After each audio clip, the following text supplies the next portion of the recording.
I've been an internet marketer for several years now. One thing I've noticed is that a lot of the marketers that create software products are the ones that end up having seven-figure businesses. So that's one of the reasons why you want to get into the software business. I'm not saying that you're going to have a seven-figure business or a six-figure business, but it is a very lucrative industry.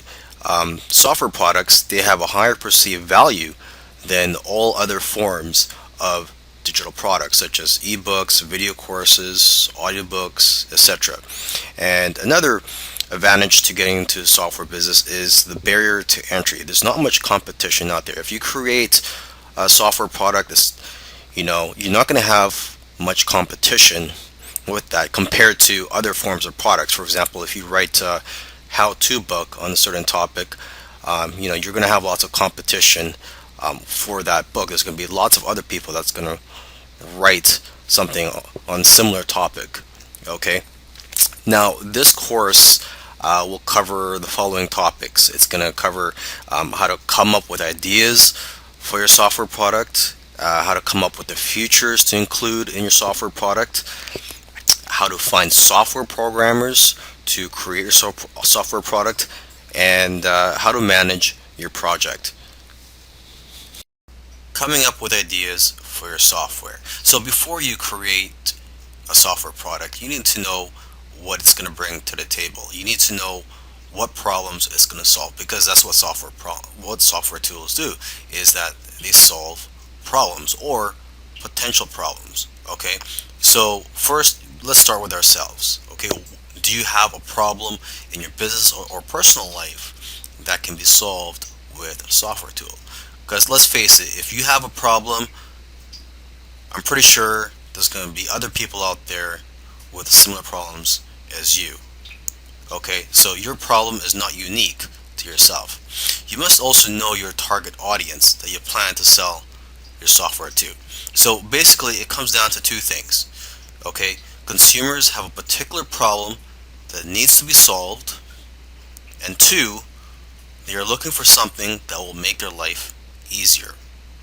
Okay, you can also look at social media, forums, and your customer base to get an idea of what types of problems your customers or potential customers have and what they're willing to pay for. Because most of the time, people will tell you what they want, and if you give it to them, they will buy it.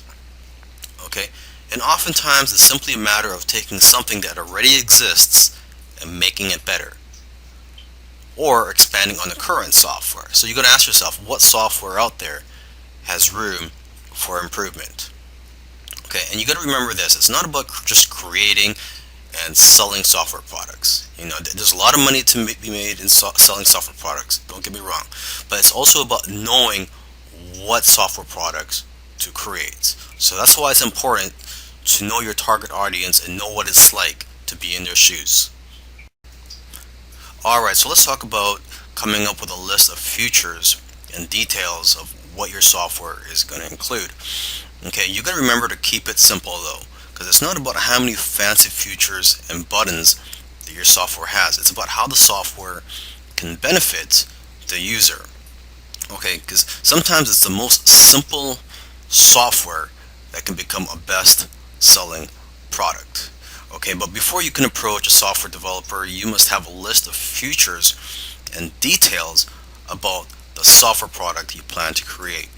Okay, so to get ideas, you can look at other software products in a similar industry, and also what you can do is go to a website called hotscripts.com. And this site includes programs and scripts in every popular programming language. So this is a great way for you to get familiar with the different types of software out there. And you can also read the reviews for the various software products on that site. And basically, the more knowledge that you have, the better the software you can have developed. Now let's talk about finding software programmers for your project.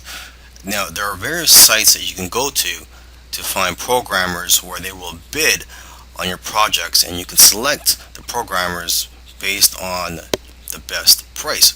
But remember, you have to also make sure to select programmers based on their skills, and how well you feel comfortable working with them. Okay, so I've listed a few sites, the most popular sites where you can find programmers. There's rentacoder.com, elance.com, scriptlance.com, and guru.com. And you can also go to coding forums or other types of forums where programmers hang out to find people that are passionate about creating software products. Okay, so now when you visit these sites where programmers could bid on your projects, you have to know how to present your project. So make sure to first review how other people are listing your projects and how they are describing them on these sites. Okay, and you have to also be very careful. You don't want to give out too much information about your project because you don't want people stealing your ideas. So when you first post a project, the information that you should reveal at first is what is needed for the programmer to know if your software product is something that they are qualified to work on. When you're working with your programmer, you have to be very clear on what you want and be specific with the details. So you have to make sure you've done your research already before you hire someone to start working on your project. Okay, and you should also find out how long after they finish creating your software will they be able to fix any bugs. So in my opinion, it should be at least 6 months after they've completed the software where they could still fix anything that's wrong with your software. Another thing you want to do when you're creating a software product is not to just outsource everything to the programmer and then just be hands off. I mean, you really have to get involved and get your hands dirty if you really want this to be a successful software product. Okay, and instead of just telling them to just create your software product, you should break it down into smaller tasks so that it is easier to work on, and it'll be better for you to basically monitor the progress of your software product. Okay, so for example, you can have weekly or bi-weekly tasks or goals for them to complete to make it easier for you to manage this project. Okay, and you could also encourage your programmers or coders by giving them bonuses for doing well on some of the tasks that you give them. Okay, and you also want to let your programmers know ahead of time what your budget is so they know what to expect.